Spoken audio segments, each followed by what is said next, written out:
Caviar.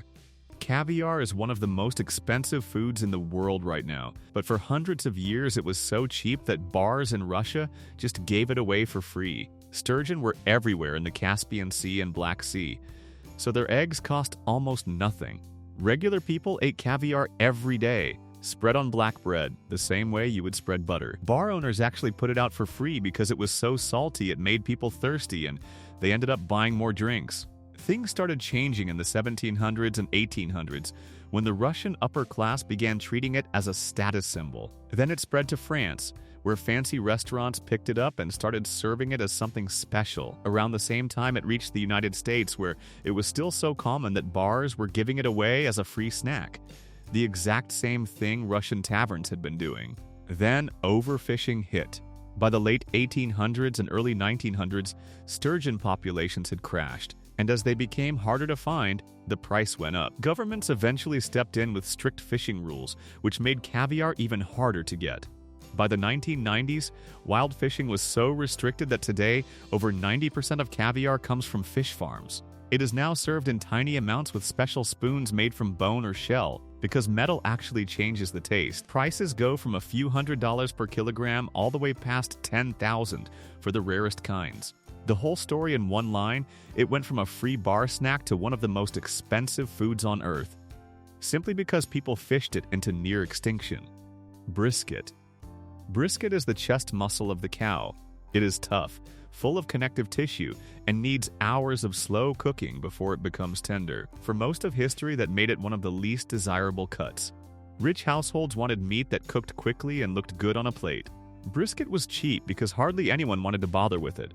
Two groups of people are responsible for what brisket eventually became. Jewish immigrants from Eastern Europe arriving in the United States in the 1800s were restricted by kosher dietary laws in which parts of the animal they could eat. Brisket was allowed and affordable, so they developed a tradition of braising it slowly with aromatics until it broke down into something genuinely delicious. It became the centerpiece of holiday meals, a limitation that accidentally created a tradition. At the same time in Texas, German and Czech immigrant butchers were applying smoking techniques from Europe to the cuts nobody was buying. Brisket smoked over wood for many hours developed a dark crust on the outside and stayed moist inside. That became the foundation of Texas barbecue. For a long time, it stayed regional and cheap. The shift came when food media started paying attention, and pitmasters like Aaron Franklin turned brisket into something that people drove hours and waited in long lines for. Prices went up noticeably. Today, there is a real debate in Texas about whether all the attention and rising costs have ruined what brisket was supposed to be. Simple food made great through skill, not through being expensive. If you're finding this interesting, hit the like button and subscribe. There are 8 more foods coming, and every single one has the same story. Lobster.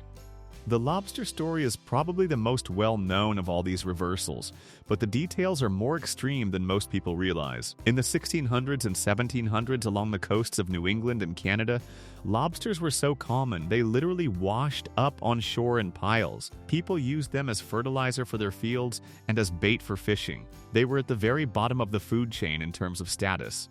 In colonial America, lobster was so associated with poverty that it was fed to prisoners and servants. Some workers actually had it written into their contracts that their employer could not serve them lobster more than a certain number of times per week, because it was considered almost inhumane to make someone eat it too often. The way it was cooked matched its reputation, just boiled down and thrown into a stew. Nothing special about it. The change came when the railroad expanded across America in the mid-1800s. Canned lobster started reaching inland cities where people had never heard of its reputation as poor food. To someone in the middle of the country eating it for the first time, it was new and interesting. Restaurants started serving it nicely, and the coastal stigma simply never made it to these new markets. Over time, as fishing became more regulated and demand from inland grew, it got rarer and more expensive. Fine dining did the rest. Lobster thermidor, lobster bisque, lobster pasta. It became the kind of food you ordered at a special occasion. Marilyn Monroe and Frank Sinatra were photographed eating it at fancy restaurants. Today, the lobster industry generates billions of dollars a year, with huge demand coming from China. From prison food to luxury dining, the actual animal never changed at all. Bone marrow. Bone marrow is one of the oldest things humans have ever eaten. Even prehistoric people cracked open animal bones to get to the fatty marrow inside. For basically all of history, bones were the part of the animal that rich people threw away and poor people used. Through the Middle Ages and up through the 1700s, marrow was just practical, cheap food across Europe. Butchers sold bones for almost nothing. Families with little money would boil them for broth and scoop the marrow out onto bread. In the UK, it went into pies and on toast. It was not glamorous in any way, it was just a way to get nutrition from something that would otherwise be wasted. French cooking started changing how people thought about it. Classic dishes like included marrow bones, and the French approach of treating cooking technique as something that can elevate any ingredient started to shift its image.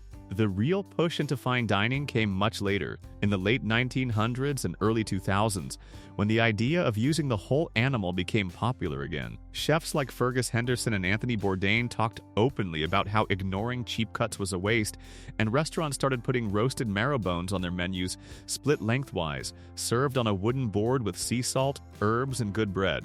The dish cost almost nothing to make and was priced like everything else on a tasting menu. Today, bone marrow shows up at high-end restaurants all over the world. The same thing that kept struggling families fed for centuries is now part of a $60 starter: snails. Escargot looks fancy on a menu, but its history could not be more different from its current image. People have been eating snails since prehistoric times. The Romans even farmed them. Through the Middle Ages in rural France, snails were eaten by the very poorest people, farmers who could barely afford meat and needed a free source of protein. After rain, you could just pick them up off the ground. No cost, no effort. They were boiled or roasted over fire with whatever herbs were nearby. The church even helped consumption by ruling that snails were not technically meat, which meant people could eat them during fasting periods. The turning point came in 1814 when the French diplomat Talleyrand hosted the Russian Tsar Alexander I. His chef, Marie-Antoine Carême, who is considered one of the founders of fine French cooking, prepared snails with butter, garlic, and parsley and served them elegantly as part of the meal. It went down well, and from that moment, snails had a place in elite French cuisine. Through the 1800s, snails cooked in garlic butter with parsley became the standard version and spread through Parisian restaurants and then across France's upper classes. Eventually, wild snail populations dropped from overharvesting, which pushed the industry towards snail farming, especially from the 1960s onward. Today, farms across France, Italy, and Spain supply restaurants that charge serious money for something that just a few hundred years ago was what you ate when you had absolutely nothing else. Truffle. Truffles grow underground attached to tree roots, completely hidden from view. For most of history, that made them unpredictable and mysterious. In the Middle Ages, some people were suspicious of them precisely because they appeared from nowhere under the earth.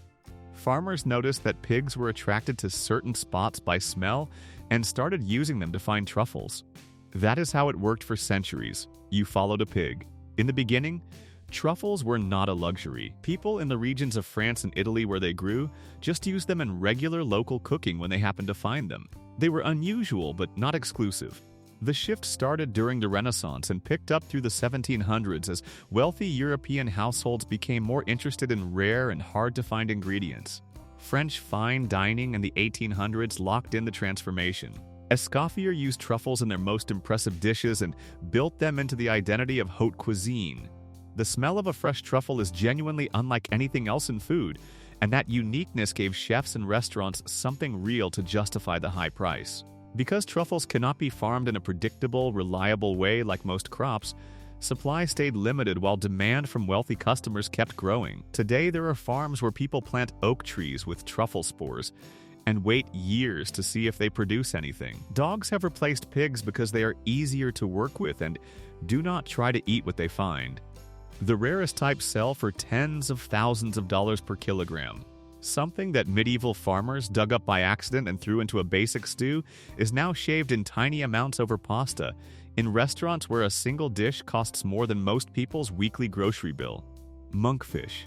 Monkfish spent most of its history getting thrown straight back into the ocean. The issue was how it looked. A huge, ugly head, a wide mouth, and a body that fishermen in the UK and France simply did not want to deal with. It had no market value, so most of the time it was either tossed back or used as bait. Poorer coastal communities ate it because it cost them nothing. The tail meat, which is the only part that gets cooked, is actually firm, white, and really good. People who had no choice discovered this and cooked it simply, fried, boiled, added to stews, without expecting anyone to ever take it seriously. The turnaround started in France in the 1960s and 70s when chefs began experimenting with less conventional ingredients. Someone figured out that monkfish has a texture that is surprisingly close to lobster, meaty and firm rather than flaky like most fish. That comparison became the whole pitch. It got the nickname poor man's lobster, and that label, ironically, is what helped sell it as something desirable. Through the 1980s and 90s, it started appearing more often on menus in France and the United States, now priced as a premium ingredient despite literally being something fishermen used to throw away. Sushi. Sushi started as fast food. In early 19th century Edo, which is now Tokyo, vendors sold nigiri from street stalls to workers passing by. It was quick, cheap, and made to be eaten standing up. The portions were bigger than what you get today. Nobody was sitting down to savor it. The whole point was speed and affordability. The transformation into a luxury food happened in the United States. Sushi reached Los Angeles in the mid-1900s, first through Japanese immigrant communities, then started spreading to a wider audience. The California roll, made with avocado, crab, and cucumber, was a turning point because it made sushi approachable for people who were not used to eating raw fish. Once it caught on with American consumers and got picked up by upscale restaurants, the price followed the image. The years of training required to become a proper sushi chef became part of what people were paying for. In Japan, apprentices sometimes spend years just learning how to prepare rice correctly before they are allowed to touch the fish. The omakase format, where the chef chooses every single dish, turned a meal into a performance and an experience. Today, a single omakase dinner can cost hundreds of dollars. In Japan, you can still eat sushi cheaply and nobody thinks anything of it. Outside Japan, the same food became a luxury experience. Oysters. Oysters are another food that flipped completely. People have been eating them since prehistoric times. There are ancient sites around the world with massive piles of oyster shells as proof. The Romans even farmed them. For most of history, oysters were just normal, cheap food that anyone living near the coast could get easily. In London in the 1700s, oysters were so affordable, they were basically the go-to meal for poor people. Workers, dockhands, street vendors, everyone ate them every day. They were eaten raw, fried, baked into pies, or thrown into soups to make the meal go further. In 19th century New York, the situation was the same. Oyster stalls were everywhere, prices were low, and for a huge part of the city's population, they were one of the main sources of protein. Then, overfishing wiped out the wild populations. Combined with pollution and industrial development along coastlines, the oyster beds that had fed entire cities for generations were gone within a few decades. Once they became rare, the price jumped. High-end restaurants in France started serving them on crushed ice with lemon in small, elegant portions, and the whole image around oysters changed. The fact that Casanova was famous for eating dozens of them a day as an aphrodisiac added to the idea that they were something indulgent and exclusive. Today, they are farmed in France, the United States, and Japan, and a single oyster at a nice restaurant can cost more than an entire dozen did when they were poor people's food. Kale. Kale might be the strangest story in this whole video. It has been grown in Europe for centuries. For most of that time, it was considered animal feed. Tough, cheap, and grown as a last resort. In the UK, it was standard livestock food. Farmers didn't eat it, they grew it for the animals. In the United States, through most of the 20th century, kale showed up in restaurants almost only as decoration, placed around the edge of a plate to make it look fuller. It was not meant to be eaten. Its job was to signal that the actual food was something else. Nobody built a cooking tradition around kale. Nobody sought it out. It was, for most of its history, something humans actively avoided. Then in the early 2000s, nutrition studies started highlighting how many vitamins and antioxidants it contained, and the wellness industry ran with it. Smoothie bars, health cafes, and clean eating menus started using it as a symbol of eating well and being intentional about your health. The fact that it had spent centuries as garnish and cattle feed was never really part of the conversation. Today, kale is sold at premium prices in health food stores and appears in products marketed as sophisticated and clean. The plant itself did not change in any way. The story around it did.